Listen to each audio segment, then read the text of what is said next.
할렐루야. 하나님께서 오늘 우리를 부르셔서 이렇게 예배하게 하셨습니다. 여러분이 아침에 일어나 준비하고 기쁜 마음으로 교회에 와서 예배드리지만 그것이 하나님이 나를 불러주셨기 때문에 가능하다는 것이죠. 우리가 누구의 집에 가려면 그 집주인이 우리를 불러줘야 갈 수 있지 않습니까? 하나님의 집도 그렇습니다. 하나님 나라에 들어가려면 하나님 나라의 주인이시며 왕이신 하나님께서 우리를 불러주셔야 갈 수 있습니다. 오늘 이 예배는 그 나라에 들어갈 사람들이 미리 맛보는 작은 천국입니다. 하나님께서 부르셔서 그 작은 천국을 맛보게 하십니다. 그래서 우리는 부르심에 감사하며 교회로 오는 발걸음이 경쾌해지고 하나님을 만날 기쁨으로 마음이 설레게 됩니다. 이러한 기쁨과 설렘이 예배하는 우리에게 늘 있기를 소망합니다.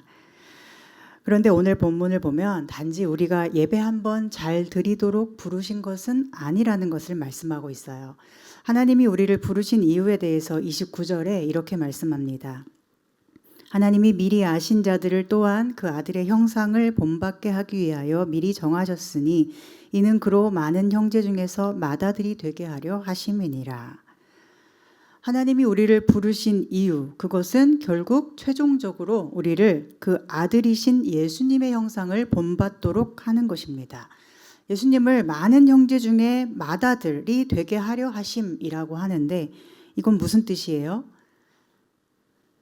예수님의 형상을 본받고 닮은 저와 여러분이 예수님의 동생들이 되고 또 하나님의 아들들이 되게 하신다는 뜻이죠. 즉 예수님을 형 그리고 오빠라고 부르게 하시고 하나님을 아빠 아버지라 부르게 하시고 우리가 다 하늘 가족이 되게 하시고 서로 사랑하며 그 안에서 함께 안식하라고 부르셨다는 거예요. 그 부르심에 전제가 있죠. 전제가 뭐예요? 바로 사랑입니다. 사랑으로 예수님이 십자가를 지셨어요. 사랑으로 하나님께서 저와 여러분을 택하셨어요. 사랑으로 이루어진 가족이에요. 하나님께서 한 사람을 구원하셨다라는 의미는 그 사람이 천국 가냐 못 가냐의 문제가 아니에요. 우리 한국교회 성도들은 자꾸만 내가 천국 갈 수 있다 못 간다 뭐 이런 거에만 초점을 맞추면서 다른 거는 별로 신경도 안 쓰고 상관도 안 하면서 살려고 하는데 사실 천국에 가는 사람의 아주 중요한 전제는 하나님의 사랑을 받고 또한 하나님을 사랑하는 사람이 되는 것입니다. 내가 가장 사랑하는 하나님께서 통치하시는 그곳이 천국인 거지 내가 별로 좋아하지도 않는 분이 통치하는 곳이 천국이 되겠습니까? 하나님은 그 사랑으로 우리를 불러주셨어요. 우리를 구원하셨다는 것은 성부, 성자, 성령의 사랑 속으로 그 관계 속으로 우리를 초대하신 거예요. 그 사랑은 우리를 살게 하죠. 우리를 숨쉬게 합니다. 답답하다, 힘들다, 못 살겠다, 죽겠다 이게 아니라 이제 숨 좀 쉬겠다, 살겠다, 너무 좋다 느끼게 하는 부르심인 거예요. 그러니 성령의 사람, 구원받은 천국 백성은 어떤 사람일까요? 이 사람을 만나니까 내가 숨을 못 쉬었는데 숨을 좀 쉬겠다. 이런 느낌을 줄 수 있는 사람이 아니겠습니까? 그렇다면 이 일을 위해서 하나님은 무엇을 하셨을까요? 29절과 30절을 보면 하나님은 미리 아셨고 정하셨고 부르셨고 의롭게 하셨고 영화롭게 하셨습니다. 미리 아셨다는 것은 택하신 그 한 사람 한 사람을 깊이 아셨다. 즉 사랑하셨다는 뜻이에요. 그 아픔을 아시고 상황도 아시고 속에 있는 신음도 아신다는 것입니다. 그게 사랑이죠. 사랑하면 알게 됩니다. 그리고 미리 아신 자들을 또한 미리 정하셨다고 합니다. 여기서 정했다는 것은 계획했다는 뜻이에요. 그 계획의 최종 목적은 뭐예요? 아들이신 예수 그리스도와 같이 영화로운 아들이 되게 하시는 것입니다. 내가 너를 영화롭게 할 거야 라고 미리 계획을 가지고 우리를 위한 프로젝트를 시작하셨다는 것입니다. 이스라엘이 애굽에서 고통당하며 매일 파라오의 강압과 학대로 인해 울부짖을 때 하나님은 그들을 아셨어요. 미리 아셨죠. 그리고 그들을 사랑하셨고 구해내기로 작정하십니다. 그들이 몰랐을 때부터 하나님은 계획을 가지고 그들을 부르십니다. 모세를 먼저 불러서 그들에게 보내시고 파라오와의 끈질긴 싸움을 통해서 결국 그들을 구하십니다. 이것이 출애굽이죠. 이것이 부르신 것이에요. 우리가 신앙생활을 하는 것은 마치 이 출애굽한 이스라엘 백성들의 광야길과 같습니다. 세상 공중 권세 잡은 사탄의 속박에 신음하며 울부짖는 사람을 하나님께서는 우리가 알지도 못하는 시간에 미리 아시고 사랑하셔서 구해낼 계획을 미리 가지고 우리를 불러내셨습니다. 그런데 그 부르시는 과정이 쉽지 않았죠. 모세는 10가지 재앙을 통해서 그 강했던 파라오와 싸웠고, 예수님은 십자가의 죽음으로써 자신의 피를 우리에게 주셔야 했습니다. 그 십자가 사랑으로 우리를 부르셨으니 결코 쉬운 문제가 아니었죠. 그리고 부르심에 응답하여 나온 우리에게는 의롭다고 말씀하셨어요. 의롭다 칭하셨다는 것은 칭의를 말하는데, 하나님이 우리에게 너는 의로운 사람이야 라고 인정해 주시고 선포해 주셨다는 뜻입니다. 이것은 우리가 이미 의로운 사람이 되었다는 뜻이 아니죠. 우리에게는 아직 어떤 단계가 남아 있어요. 하나님이 우리를 의롭다 인정을 해주셨지만 아직은 완전히 의롭지는 않은 상태이기 때문에 점점 더 예수님을 닮아가야 되고 점점 더 거룩해져 가야 합니다. 그래서 우리에게 필요한 건 뭐예요? 광야죠. 광야길은 그 성화를 위한 하나님의 훈련소로 우리에게 주어졌어요. 우리에게 있는 삶의 어려움들은 우리를 망하게 하려는 그런 목적이 아니라 우리를 점점 더 강하게 예수님을 닮아가게 하는 훈련의 도구가 되어야 합니다. 왜냐하면 하나님은 우리를 예수님처럼 영화로운 아들이 되게 하려고 부르셨기 때문이고, 그 영화로운 아들이 되기까지 아직은 그렇지 못한 우리의 죄된 본성과 못난 성품을 다 새롭게 하기 위해서는 이 광야가 반드시 거쳐야 될 장소이고 꼭 필요한 시간이기 때문입니다. 그리고 여기서 중요한 건 여기 쓰인 단어가 다 과거형이에요. 이미 그렇게 하셨다는 뜻이에요. 영화롭게 하셨느니라. 이것은 하나님이 그렇게 작정하셨기 때문에 끝까지 강하게 이끌고 가시겠다는 뜻입니다. 아직 아니지만, 아직 부족하지만 하나님은 우리를 그렇게 바라보고 계세요. 이 일을 시작하셨고 진행하시고 끝내 이룰 분은 하나님이십니다. 그러니 우리 할 일은 무엇이에요? 그 약속을 믿고 의지하는 거죠. 나를 부르셨다는 것을 마음으로 믿고 받아들이는 것입니다. 누구누구야 부르실 때 네 하고 대답하는 거예요. 이리 와 하실 때는 네 하고 따라가는 거예요. 여기로 들어와 하시면 네 감사합니다 하고 가는 거죠. 그곳이 광야일지라도, 내 마음에 전혀 들지 않는 곳이라 할지라도 하나님 믿고 가는 것, 이것이 그 하나님의 사랑에 부르심을 받은 사람의 응답이자 믿음인 것이죠. 그런데 문제는 우리가 스스로를 볼 때 하나님이 별로 부르신 것 같지 않다고 느낄 때가 있다는 거예요. 내가 영화롭기는커녕 의롭지도 않다고 느껴질 때가 있지 않습니까? 부르심을 받을 만한 선한 일을 한 적도 없고, 사랑받을 만하지도 않은 것 같고, 별로 잘한 것도 없고, 하나님이 주신 소중한 삶을 제대로 살지도 못한 것 같고, 늘 뭔가 잘못된 것 같은 느낌이 있었는데, 이런 내가 그런 대단한 부르심을 받았다고? 이것이 잘 믿어지지 않는 사람이 많죠. 그래서 여기에서 성령의 탄식이 시작되는 것입니다. 왜 탄식하실까요? 우리가 자신의 부족을 알기 때문에, 하나님의 약속을 믿지도 못하고 나를 불러주신 뜻도 잘 받아들이지 못하기 때문에 탄식하시는 거예요. 26절에 보면 우리 연약함을 도우신다 하시는데, 여기서 이 연약함은 남보다 연약한 게 아니에요. 다른 사람은 강한데 나는 좀 약하다 이런 뜻이 아닙니다. 이 연약함은 인간이 얼마나 무기력하고 나약하고 무능하고 전적으로 부패했는가를 드러내는 말씀이에요. 모든 사람은 하나님의 뜻을 잘 몰라요. 잘 받아들이지도 못해요. 믿지 못해요. 그래서 그 뜻대로 살지 못해요. 아무리 노력하고 해도 늘 부족하고 연약할 뿐입니다. 여러분이 뭔가 해보겠다고 결심하면 그 결심대로 다 되던가요? 안 되는 게 많죠. 사실 우리는 뭐라고 기도를 해야 좋은지도 사실은 잘 몰라요. 하나님이 나를 영화로운 아들이 되게 하려고 작정하시고 계획 속에서 끌어가시는데도 우리는 큰 일이나 작은 일, 고난 앞에서 늘 넘어집니다. 무엇이 나에게 좋은지 몰라서 엉뚱하게 기도하기도 합니다. 나 자신을 봐도 너무 부족하고 제대로 하는 일도 없고 또한 남들도 나를 존귀하게 대하거나 영화로운 사람으로 대해주지 않죠. 그리고 삶에는 늘 고난이 끊이지 않아서 그 고난 앞에 서면 마음이 무너져요. 계속되는 고난 앞에 서면 누구라도 마음이 무너져요. 왜냐하면 사람은 연약하기 때문이에요. 무능하고 나약하고 비겁하고 무기력하기 때문이에요. 모든 사람이 다 그렇습니다. 나는 그래도 힘이 있고 내가 결심한 대로 마음 먹은 대로 살 수 있어 라고 하는 사람은 사실 그다지 큰 고난이 그에게 없었기 때문일 수 있어요. 예전에 어떤 암 환자가 영상으로 자기가 어떻게 암을 극복해 왔는지 짧게 이야기하는 걸 봤는데 이렇게 말했습니다. 너무 힘들 때는 겨우 유튜브 쇼츠 영상만 잠깐 볼 수 있었다고. 책은커녕 드라마 한 편도 쭉 볼 수 없었다고. 그러다가 암투병이 어느 정도 진행되고 몸이 조금씩 나아지니까 이제 쇼츠 대신에 조금 더 긴 10분짜리 영상도 보게 되고 간간히 몇 페이지짜리 에세이 같은 소책자도 조금 볼 수 있었대요.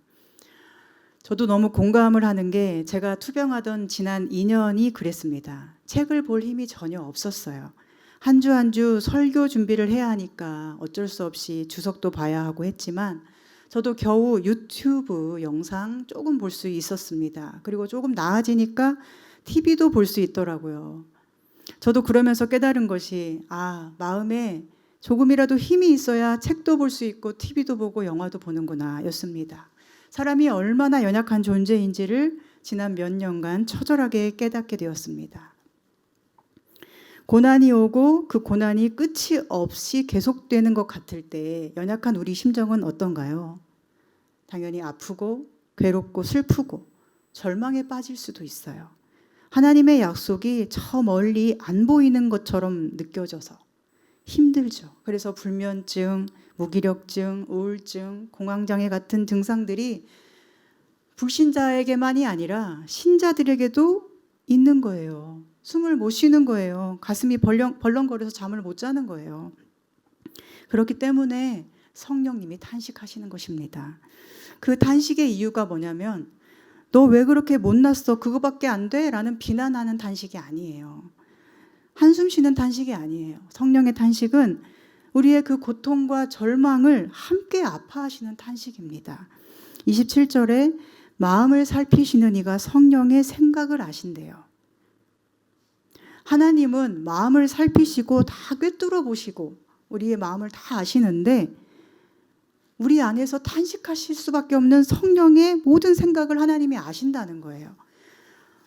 이것은 우리가 얼마나 아파하는지를 성령께서 고스란히 느끼신다는 뜻이고 우리에 대한 그 성령의 생각을 하나님도 함께 공유하신다는 뜻입니다. 그리고 성령님은 말할 수 없는 탄식으로 우리를 위하여 친히 계속 간구하고 계십니다. 우리가 정말 고통스러울 때, 말도 못하게 힘들고 아플 때, 절망의 수렁 속에 빠져드는 것 같은 고통을 느낄 때, 도저히 길이 안 보이고 어둠 속에 홀로 있는 느낌이 들 때, 숨도 못 쉴 것 같고 다 끝나버린 것 같을 때, 내 속의 탄식을 나 혼자 하고 있어서 무인도에 혼자 버려진 것 같고 망망대해가 펼쳐진 곳에서 혼자 헤엄쳐서 가야 될 것 같고 그래서 숨이 너무 막혀 죽을 것 같을 때 그때 성령께서 그 끔찍한 고통 가운데 우리와 함께 하신다는 거예요. 우리와 함께 아파하시고 함께 탄식하십니다. 왜요? 성령님은 우리를 사랑하시니까요. 사랑하시려고 우리를 불러주셨으니까요. 사랑하는 자녀가 아플 때 부모는 어떻습니까? 탄식하죠. 사랑하는 가족이, 형제 자매가, 배우자가 병에 걸리면 가족은 어떻죠? 탄식해요. 아프다고 비웃거나 약하다고 조롱하는 게 아니라 그 아픔이 내 아픔이 되어 함께 탄식하며 기도하죠. 자녀가 아파서 죽어가는데 부모가 아무렇지도 않다면 아니 오히려 그 자녀의 아픔을 비웃거나 약하다고 조롱한다면 그 사람은 부모입니까? 사랑이란 같은 편이 되어주는 것입니다. 성도는 누구입니까? 성령의 탄식으로 위로받는 사람이죠. 내 편이 항상 계심을 기억하는 사람이 성도예요. 내가 아무리 연약해도 나를 택하신 하나님과 나를 위해 십자가에 죽으신 예수님과 내 안에서 지금도 나를 위해 탄식하는 성령님이 계심을 믿는 사람이 성도예요. 그런 사람이 모인 공동체가 교회입니다. 나를 위해 아파하는 사람이 한 명도 없는 것 같은데 그때에도 성령께서는 나를 위해 기도하심을 믿는 사람, 그것도 말할 수 없는 탄식으로, 말로 표현할 수도 없는 그 고통증 가운데 함께 탄식하는 사랑으로 나를 위해 간구하고 있음을 믿는 사람, 그래서 힘을 낼 수 있는 사람, 그래서 일어나는 사람, 그 사람이 성도예요. 성령은 단지 아파하기만 하는 분은 아닙니다. 아파서 어떡해, 힘들어서 어떡해, 이렇게 수동적으로만 탄식하는 분이 아니에요. 우리를 향한 하나님의 계획, 그 뜻을 성령이 아시죠. 영화로운 아들이 되게 하려는 뜻을 성령이 아시죠. 그렇기 때문에 능동적으로 탄식하시는 거예요. 하나님께서 우리를 영화로운 아들이 되게 하신다는 의미는 뭐죠? 우리를 예수님처럼 되게 하시겠다는 그 작정이신데 구체적으로 생각해 보면 그건 어떤 것일까요? 예수님처럼 어떤 것에도 두려움을 느끼지 않고 절망감에 빠지지 않으며 주어진 삶을 당당히 받아들이고 실패나 고난 속에서도 하나님의 뜻을 생각하며 힘을 내고 하나님께서 본래 창조하신 하나님의 형상을 회복하기 위해 노력하면서 예수님처럼 하나님의 뜻을 위하여 나 자신을 드릴 수 있는 사람, 이것이 예수님을 닮은 영화로운 아들이 되는 거죠. 우리에게는 하나님이 창조하신 본연의 모습, 본연의 나가 있어요. 사탄은 이 세상의 공중 권세를 잡고 이 세상의 자랑과 영광을 손에 쥐고 우리의 생사 여탈권을 자기가 가진 것처럼 우리를 계속 막무가내로 몰아가는 존재입니다. 너 이거 안 하면 죽을 거야. 너 내 뜻대로 내 말을 안 들으면 너는 끝날 거야. 이렇게 하면서 자꾸 우리 모습을 왜곡시키는 존재가 사탄이에요. 그런데 하나님은 우리를 하나님의 형상대로 아름답게 창조하셨고 우리가 예수님처럼 영화로운 아들로 성화되어 간다는 것은 그 원래의 형상을 회복하며 본래의 나를 되찾아가는 거죠. 자유로운 나, 두려움이 없는 나, 절망하지 않는 나, 내일을 당당히 마주하는 나, 그리고 오늘을 감사함으로 하나님 앞에 드리는 나 말입니다. 그런데 고난이 오면 그 모든 본래의 아름다운 형상이 자꾸 일그러져 가요. 스스로를 아름답게 바라보지 못하고 그리고 하나님의 뜻을 오해하거나 의심하게 됩니다. 그러니 성령께서 탄식하시는 거예요. 그렇게 일그러져 가는 우리가 사실은 속에서 얼마나 극심한 고통을 받고 있는지를 성령께서는 나보다도 더 잘 아시기 때문이에요. 그래서 성령은 하나님의 뜻대로 성도를 위하여 간구하십니다. 그리고 28절 말씀처럼 그의 뜻대로 부르심을 입은 자들에게 모든 것이 합력하여 선을 이루도록 기도로 도와주세요. 여러분, 여기서 선은 무엇일까요? 선은 우리가 보기에 좋아 보이는 어떤 것이 아니에요. 사람들이 좋아하는 어떤 모습이 아니에요. 성공, 성취, 형통, 업적 이루는 것, 이런 게 아니에요. 성경에서 말씀하는 선은 언제나 항상 하나님과 함께 쓰여요. 하나님을 떠난 선은 존재하지 않습니다. 하나님이 선이에요. 하나님의 뜻이 선이에요. 그러므로 하나님의 뜻대로 부르심을 받은 성도에게 모든 것이 합력하여 선을 이룬다는 것은 어떤 고난이나 절망스러운 상황조차도 결국은 성도를 하나님 뜻대로 영화로운 아들이 되도록 이끈다는 뜻입니다. 성령께서 성도를 위하여 탄식하며 사랑하며 기도해 주시기 때문입니다. 그런데 누구에게만 그래요? 모두에게 그렇습니까? 하나님의 뜻대로 부르심을 받은 사람, 그리고 그 사람은 곧 하나님을 사랑하는 사람이라고 말씀해요. 여기서 알 수 있는 건 사랑은 결코 일방적이지 않다는 것이죠. 하나님이 사랑으로 불러주신 그 성도는 또한 하나님을 사랑하는 사람이 되어 반응하게 됩니다. 그리고 어떤 고난 속에서도 하나님 사랑을 믿으며 자신 또한 하나님을 끝까지 사랑하기를 갈망하게 됩니다. 31절부터는 고난에 대해서 길게 말씀이 이어져요. 말씀을 통해 알 수 있는 상황이 있죠. 바울에게 대적자들이 있었고 하나님이 안 채우시는 것 같은 결핍이 있었고, 바울에게 죄인이라고 고발하는 자들이 있었고, 정죄하는 자들이 있었고, 그래서 그리스도의 사랑에서 끊어진 것처럼 느껴지게 하는 여러 절망적인 상황들이 바울에게 있었다는 거예요. 많았다는 거예요. 그런데 바울이 이렇게 고백합니다. 하나님이 우리를 위하시는데 누가 우리를 대적하겠는가? 하나님이 아들까지 내어주신 사랑으로 우리를 불러주셨는데 우리의 모든 결핍을 채울 능력이 없으시겠는가?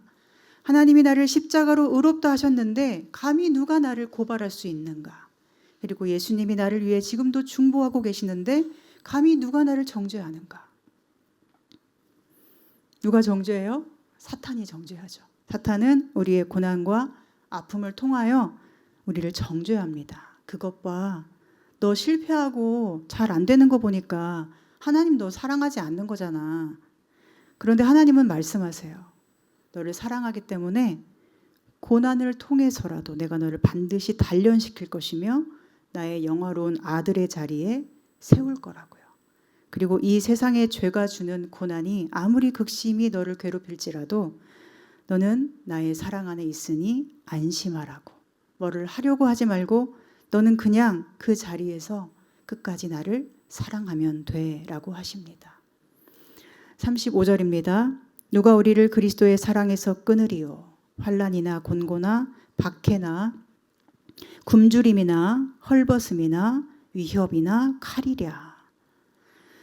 죽음의 위기에 처하더라도 하나님이 그 사람을 사랑하지 않아서가 아니라는 것을 가르쳐 주십니다. 또한 그러한 고난이 앞에 있더라도 우리 또한 하나님을 사랑하는 마음을 잃어버리지 않아야 함을 말씀하고 있어요. 그런데 얼마나 이 고난이 극심하면 우리가 종일 주를 위하여 죽임을 당하며 도살당할 양같이 여김을 받았나이다 함과 같으니라 합니다. 바울은 정말 이러한 고난을 받았고 자기의 경험담을 고백하는 것처럼 보입니다. 이리저리 자기 뜻대로 계속 끌고 다니며 괴롭히며 정죄하며 죽이려는 사람들, 그들 때문에 너무도 괴로운 마음을 바울도 느꼈을 것입니다. 그러나 이 모든 일에 어떻게 된다고 합니까? 우리를 사랑하시는 이로 말미암아 우리가 넉넉히 이기느니라. 우리를 사랑하시는 이가 계신다는 거예요. 그분은 태초부터 나를 사랑하셔서 부르신 하나님이고 하나님의 뜻대로 십자가에서 나를 구원하신 예수님이고 내 안에서 나를 위해 탄식하며 사랑으로 기도하시는 성령님이십니다. 성도는 바로 그 사랑 안에 거하는 사람이에요. 그 사랑 때문에 넉넉히 능히 영광스럽게 모든 죄와 사망 권세를 이기는 자가 되었다는 것입니다. 당시 바울은 죽임당할 위기와 고난을 많이 겪었고 또 초대교회는 늘 박해와 순교의 위기 앞에 있었습니다. 38절부터 나오는 사망이나 생명이나, 이것은 네가 예수의 이름 때문에 그분을 따르기 때문에 죽어야 되는 상황이 오더라도, 그리고 네가 예수의 이름을 부인하기만 하면 살려주겠다는, 좀 살만하게 해주겠다는 유혹이 오더라도 너는 하나님의 사랑 안에 있고 또 하나님을 사랑하라는 거예요. 천사들이나 권세자들이나, 이것은 영적 존재인 천사들, 하나님과 나 사이에 있을 것 같은 어떤 영적인 존재도, 특히 권세자들은 공중 권세 잡은 사탄의 세력을 의미하는데요. 그 어떤 영적인 존재들도 나와 하나님 사이의 사랑을 갈라 놓을 수가 없고 그 사이에 끼어들 수도 없다는 뜻입니다. 다른 것도 다 마찬가지예요. 결국 바울이 고백하는 것은 세상의 그 고난이나 유혹, 어떤 고난이나 유혹도 성도와 하나님 사이에 끼어들 수가 없고 그 사랑을 갈라놓지 못한다는 것입니다. 하나님께서 우리를 그렇게 사랑하시기 때문이에요. 하나님과 성도는 사랑으로 강하게 결합되어 있고 그래서 그 무엇도 그 사랑에서 떼어놓을 수가 없습니다. 그렇다면 이런 사랑을 받은 성도는 이제 어떻게 살아가게 될까요? 어떻게 살아가게 될까요? 다른 형제의 아픔에 대해 어떻게 할까요? 함께 탄식하고 아파하겠죠? 그 탄식이 사랑이죠. 성령은 우리를 위해 탄식하시고 성령의 사랑을 받은 우리들은 형제의 아픔 때문에 함께 탄식하고 아파합니다. 여러분, 성령 충만이라는 것은 어떤 외적인 능력을 행하는 게 아니고 또 자신의 어떤 목적을 위해서 성령을 도구로 이용하는 것이 아닙니다. 성령 충만이란 우리 안에 계신 성령의 이 탄식과 사랑이 우리에게 가득해지는 것이에요. 세상의 아픔을 볼 때, 형제의 아픔을 볼 때, 이 피조 세계에 보이지 않는, 들리지 않는 탄식을 볼 때 우리도 탄식하며 아파하는 마음이 충만해지고 성령과 함께 사랑하는 것입니다. 그러면 교회 안에 이러한 탄식이 넘쳐나는가? 교회에서 많은 사람들이 이걸 잘 알지 못하고 행동하는 경우가 많습니다. 그래서 옳고 그름을 따지고 상대방을 자기 마음에 들게 개조하려는 노력이 많아요.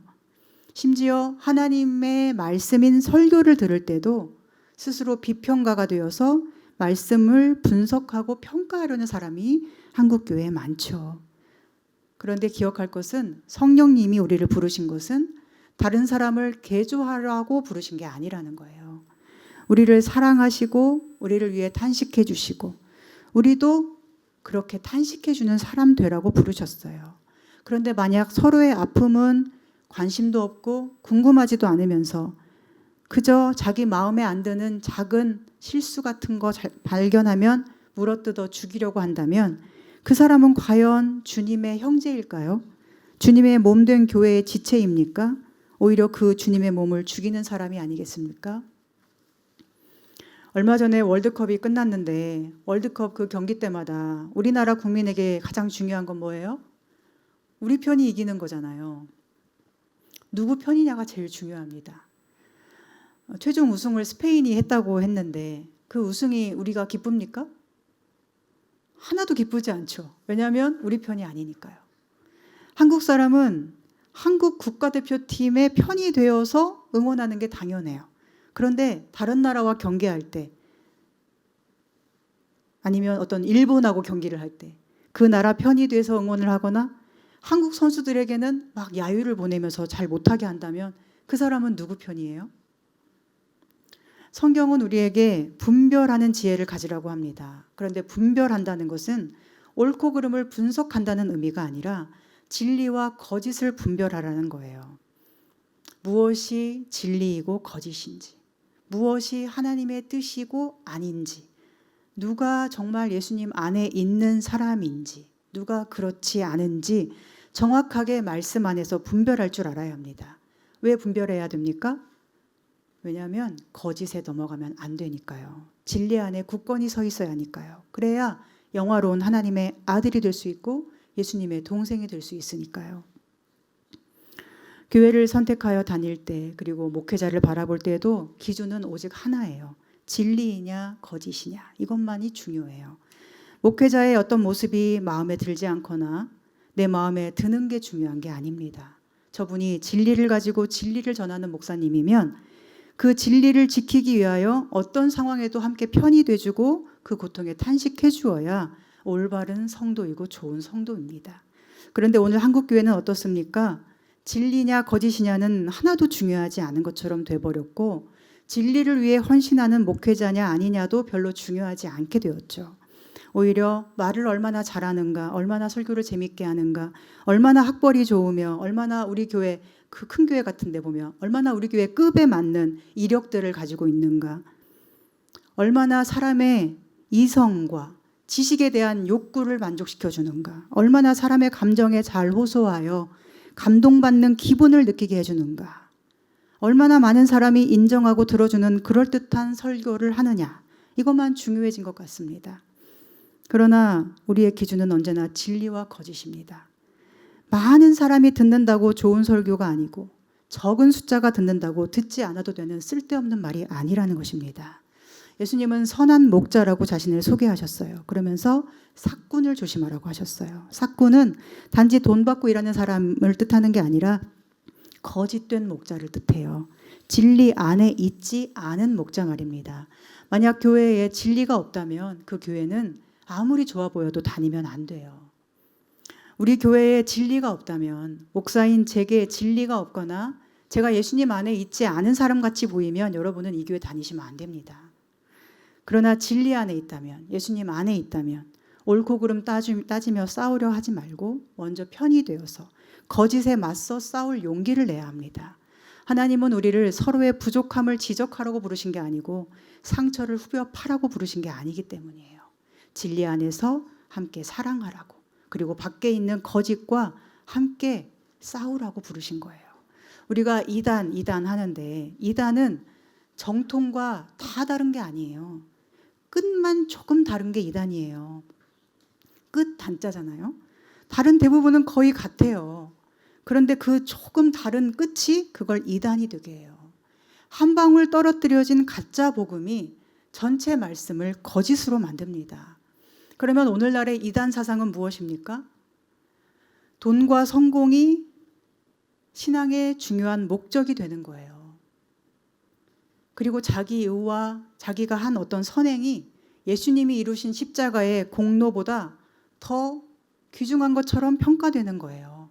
그리고 그걸 옳다고 말해주는 것이 그리스도의 복음과 다른 이단 사상이 아니겠습니까? 그러나 신앙의 목적은 무엇입니까? 너무 당연하게도 예수님의 말씀처럼 너의 하나님을 목숨을 다하여 사랑하고 너의 이웃을 네 몸처럼 사랑하라는 거예요. 우리 신앙의 목적은 항상 사랑이 되어야 합니다. 교회에서 해야 할 일은 오직 사랑이에요. 예배는 하나님을 사랑하는 거예요. 교회라는 이 공간 안에서뿐 아니라 여러분의 일상의 모든 영역에서 일주일 내내 여러분은 하나님을 예배할 수 있어요. 하나님을 사랑하면 그게 예배니까요. 그리고 이 주일 예배는 공식적으로 나를 사랑하시는 하나님을 만나서 나도 하나님을 사랑할 수 있는 공적인 자리예요. 그러니까 얼마나 이 주일 예배가 중요한 시간과 공간이 됩니까? 그런데 신앙의 목적이 자꾸만 삶의 안정, 형통, 성공 이런 게 되다 보면 우리 안에 이 중요한 목적인 사랑이 사라지고 식어지고 서로 불편해하는 일들이 일어나게 됩니다. 교회에서 바라는 것이 하나님의 사랑을 받고 그 사랑으로 서로 편이 되어주는 것이어야 되는데 성공이나 다른 것이 목적이 돼버리면 어떤 일이 이루어지지 않을 때 마음이 불편해지고 자기 마음에 감흥이 없으면 뭔가 잘못된 것처럼 느끼게 됩니다. 우리가 하나님께 예배하며 바라는 것은 뭐가 되어야 돼요? 하나님께서 죄인인 나를 용서해 주시고 용납해 주신 그 은혜에 감격하기만 하면 돼요. 그런데 내 마음에 어떤 만족감이 목적이 되면 사람을 만족시킬 만한 어떤 자원들이 없는 작은 교회의 예배는 늘 불만스러워질 수밖에 없습니다. 그러나 목적이 사랑이면 우리는 고민합니다. 어떻게 더 사랑할 수 있을까? 그리고 미움과 다툼은 사라질 것입니다. 불편함도 사라질 것입니다. 사랑하기 위해 왔으니 사랑받고 가고 하나님 사랑하고 이웃 사랑하면 그것이 내 할 일 다 한 것이고 또한 하나님의 뜻이 이루어진 것이기 때문에 더 바랄 게 없는 거예요. 더 바랄 것이 없는 그곳이 바로 하나님만으로 만족하는 천국입니다. 예배와 삶의 목적을 기억하고 사랑과 진리로 하나님의 뜻 안에 거하는 우리 되기를 소망합니다. 제가 조카처럼 아끼는 한 청년이 몇 년 전에 엄마를 잃었습니다. 저도 너무 친밀한 목사님 부부, 그 사모님이고 저에게도 너무나 슬픈 일이었습니다. 그런데 제가 이번에 알게 된 것은 그 청년이 자기와 가장 친하게 지내는 친구에게도 그 얘기를 못했대요. 왜냐하면 장례식 때는 경황이 없는 데다가 당시에는 연락을 자주 안 했던 상태였기 때문이고 그러다가 이제 잘 만나서 놀기도 하고 하면서도 그 이후에는 말을 못했다는 거예요. 그래서 그래도 그렇지 그 이후에라도 말을 해야지 왜 못했는가 봤더니 그 친구에게 말했다가 어떤 반응이 나올지 몰라서래요.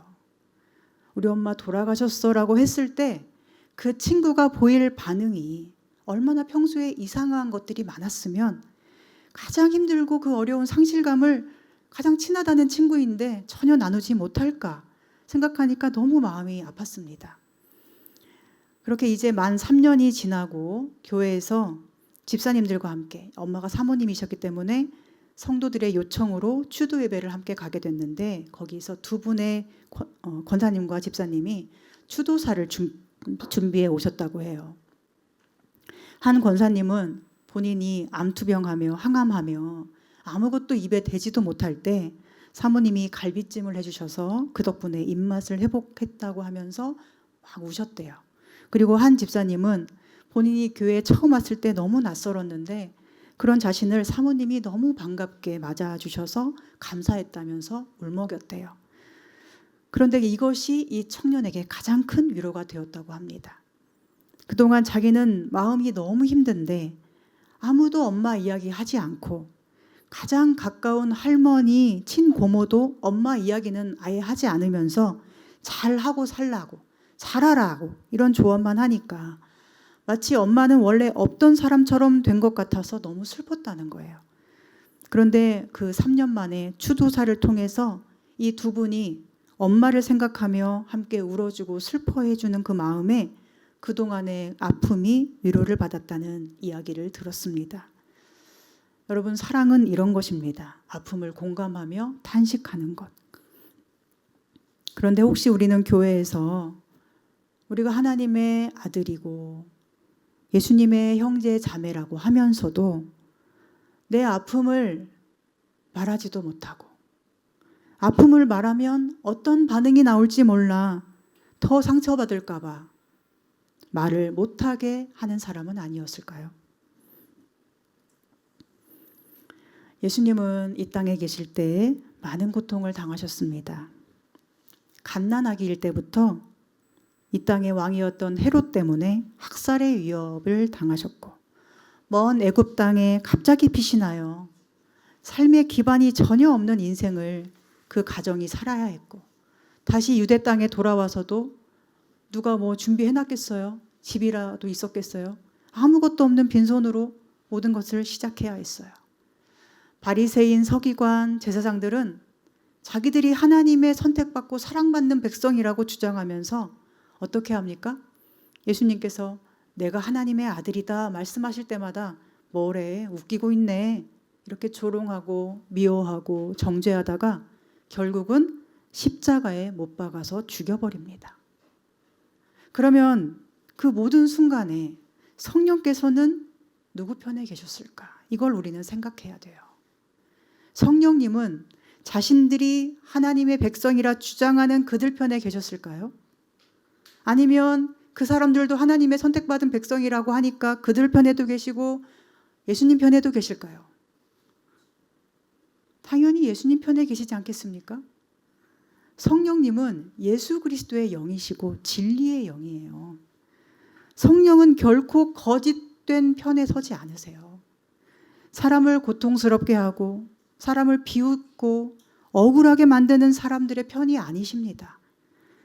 진리를 위하여 고통받는 자의 편에서 그를 위해 탄식해 주세요.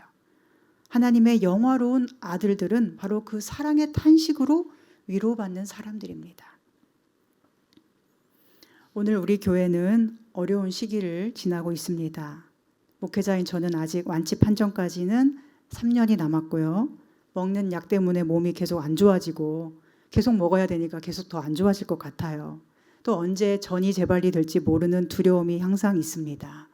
그리고 항상 재정은 어려워서 교회 문을 언제 닫게 될지 늘 매주 불안해요. 당장 내일 월세를 내야 되는데 돈이 하나도 없으면 어떻게 사람이 괜찮겠습니까? 여러분도 카드값 내야 되는데 통장이 텅 비면 힘들지 않습니까? 우리가 믿음이 있고 하나님 사랑 안에 있어도 우리 삶의 고난은 현실로 받아들여야 되잖아요. 게다가 우리 교회는 개척 후 3년 동안 거의 새 가족이 오지 않고 있어요. 원래 개척하면 한 명도 성도가 안 온 교회가 무수히 많대요. 그리고 10년이 됐는데도 가족들만 예배하는 교회도 많대요. 대다수가 3년 안에 다 문을 닫는데요. 그러니 여기까지 온 것만 해도 생각해보면 하나님의 은혜이고 감사밖에 안 나와요. 그렇지만 첫날부터 성도들이 찾아왔기 때문에 3년 동안 거의 성도가 없는 것이 저에게는 무척 큰 부담과 고통이 되었고 심지어 얼마 전에는 그마저도 많이 줄어들었죠. 그리고 그 과정에서 저는 오해를 받고 억울한 일도 겪어야 했고 그 와중에 우리 안에 사랑이 식어진 듯한 모습을 계속 느끼며 살았습니다. 그래서 때로 숨이 막히는 것 같고 망망대해에서 혼자 헤엄치다가 물에 빠진 것 같은 느낌이 들 때도 있었어요. 그런데 오늘 하나님은 성령께서 제 안에서 함께 탄식하심을 말씀하십니다. 아무도 의지할 수 없었고 누구와도 고민을 말할 수 없었고 너무도 억울한 현실을 털어놓을 사람도 없고 늘 내일이 불안할 수밖에 없는 저에게 성령님은 내가 네 편이라고 말씀해 주셨습니다. 현실이 너무 힘들어서 때로는 정말 우리 교회를 부르신 게 맞나라고 저도 의심이 들 때가 있고 편이 되어줄 줄 알았던 사람이 오히려 공격하여 상처를 입히기도 하지만 성령님은 네 안에서 탄식하는 나를 믿으라 하십니다. 우리 교회 이 작은 공간 안에서 아무도 네 편 없는 것처럼 느껴지는 악한 사탄의 거짓에 속지 말라고 영광 중에 거닐고 계시는 주님이 계신다고 말씀해 주십니다. 믿음은 이것을 받아들이는 것입니다. 그리고 이것을 받아들이기 때문에 저는 고통 중에도 여러분의 아픔을 위하여 함께 탄식할 수 있습니다. 그런데 이런 저를 보실 때 여러분은 혹시 어떤 마음이 드십니까? 성령의 탄식으로 안타까워하며 사랑으로 함께 울고 계십니까? 아니면 목사는 당연히 아무렇지 않아야지, 목사가 그 정도 고통도 못 이겨내 하는 마음으로 바라보셨습니까? 혹시 교회와 저의 고통을 전혀 느끼지 못하십니까? 아니면 설마 뭔가 개조하고 싶은 마음으로 바라보진 않으시겠죠? 우리 안에 성령이 충만하다는 증거는 우리가 예수님만으로 만족하며 진리 안에서 기뻐하는 것이고 진리와 거짓을 잘 분별하여 진리 편에 서는 것이고 서로를 향한 사랑으로 탄식하며 위로할 줄 아는 것입니다. 우리 교회에 이러한 성령의 사랑의 탄식이 넘치기를 소망합니다. 그리고 그 성령의 탄식으로 여러분이 가장 먼저 크게 위로받으시기를 바랍니다. 그 누가 정죄해도 무너지지 않고 여기까지 잘 온 자신을 아껴주고 소중히 여기면서 나를 사랑하시는 그 하나님의 사랑에 더 깊이 잠기시기를 바랍니다. 우리 모두가 서로를 위한 성령의 탄식으로 이 땅에 이루어진 작은 천국을 함께 누리며 이 어둠의 세상을 향해 진정으로 사랑을 전할 수 있는 하나님의 영화로운 아들들로 자라나기를 간절히 소망하고 축복합니다. 기도하겠습니다. 하나님, 말할 수 없는 성령의 탄식으로 저희를 사랑해 주시니 감사합니다. 그 사랑의 탄식이 가장 깊은 위로가 되어 저희도 형제를 위로하며 세상을 치유하는 하나님의 영화로운 아들로 살게 해 주시옵소서. 진리이신 예수님 안에 거한다는 것이 연약한 우리에게는 때로 낙심과 절망의 과정을 겪어내기도 하지만 절대로 끊어지지 않는 하나님의 사랑에 결합되어 있으니 그 믿음 붙들고 끝까지 성령의 사람으로 살아서 마지막 날 주님 앞에 서게 될 때 세상을 넉넉히 이기도록 하신 하나님의 영광을 영원히 찬양하게 하여 주시옵소서. 예수님의 이름으로 기도합니다. 아멘.